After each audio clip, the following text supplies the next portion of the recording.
Good evening, and thanks for having me. My first question is the registration points closed about an hour ago at 7 o'clock. Now, do you still have people in the queues? Yes, thank you very much. Indeed, you are right to say that we have just closed the registration venues across the country about an hour ago. I must say that we are very much aware of some very long queues of people being observed mainly at registration venues in our major urban centers across the country. What we have done is that we have redirected the teams that were operating on the outskirts of some of these constituencies to move quickly to the centers to provide reinforcement where we are observing long queues. I must also state here that our operating principle is to attend to everyone who happens to be in the queue by 7 p.m. Therefore, our teams earlier today have received very special instructions so that they attend to everyone that is on the queue by 7 p.m. It does not matter whether there are 200 or 300 people. They are under very strict instructions to really attend to all of these individuals. I must say also that it's quite unfortunate that our people like to come at the last minute. On the last day of the process is when we are observing persons flocking to all our stations. But nonetheless, I think we are very happy with the volumes that we are recording, especially since yesterday. I think we are generally happy with how things went.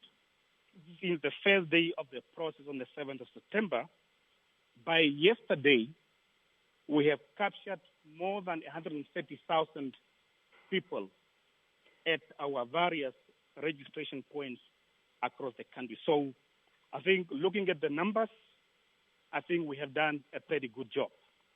Are you aware of any incidences of people who were sent away or where people were unable to register?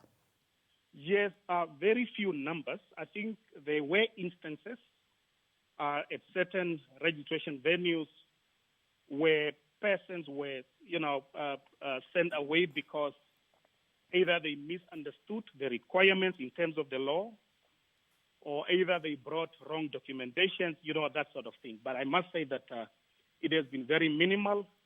I think we managed to attend to all the applicants, whether it's first-time voters, whether it's people who have lost their voter cards, or persons who came to be registered because they have changed their constituency. I know so you it's mentioned very, very few cases. Yes, I know you mentioned that the number earlier on, but are you satisfied with the number of people who actually registered? And are these numbers close to what you had projected initially? We are satisfied looking at the numbers because, as I'm stating here, by yesterday, we had noted that we had captured more than 130,000 people in a period of 7 days, basically. So looking at that number, I think we are happy. I must say, however, that before the commencement of this process, we have indicated that we are mainly registering persons whom we could not register, especially for the local authority elections last year. But I think also importantly, we have also been targeting young people, first-time voters, but obviously also persons who have changed to go and live in a different constituency. I think in the coming days, we will closely analyze our data to be able to determine exactly of these numbers that we have captured during this particular process. How many of these people are new voters? How many people registered because they have changed their constituency? And again, the number of people that basically came to receive duplicates because they lost their voter card, the card got damaged, that sort of thing. But overall, right, I must really state that we are quite satisfied. Has the ECN actually considered the case of any individuals who would have been under quarantine or like self-isolation during the registration process? Were those factors taken into consideration in any way? Yes, I must indicate that in the context of our COVID-19 mitigation strategy, We have been working very, very closely with the Ministry of Health.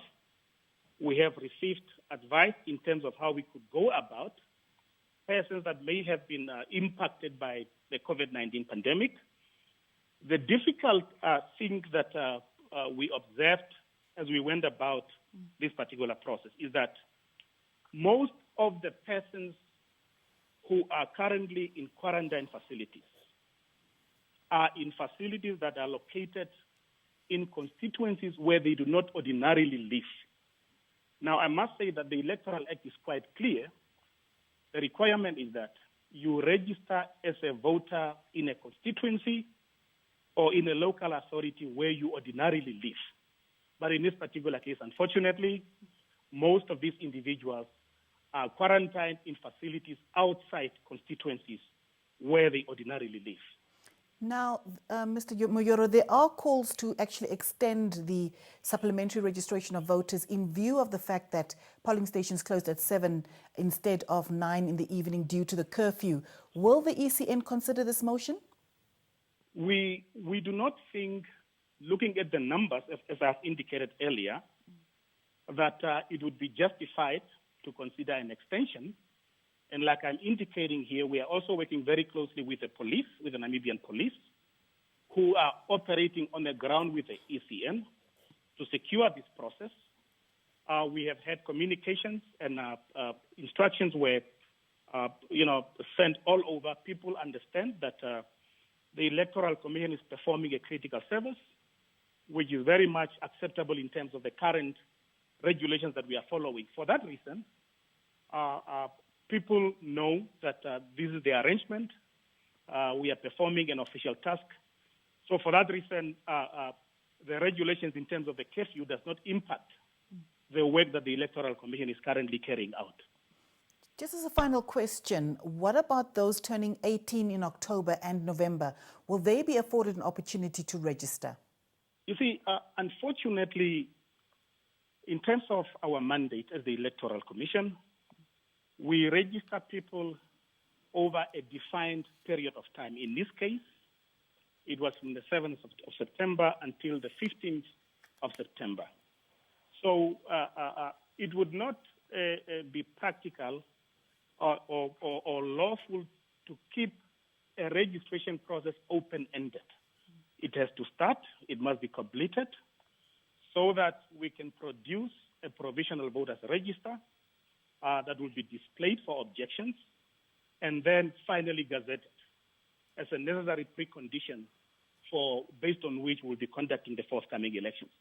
So that said, someone who turns 18 years tomorrow or 2 weeks from today, unfortunately, would not be able to be registered. Right. But we will continue. I just wanted to underscore that we will continue.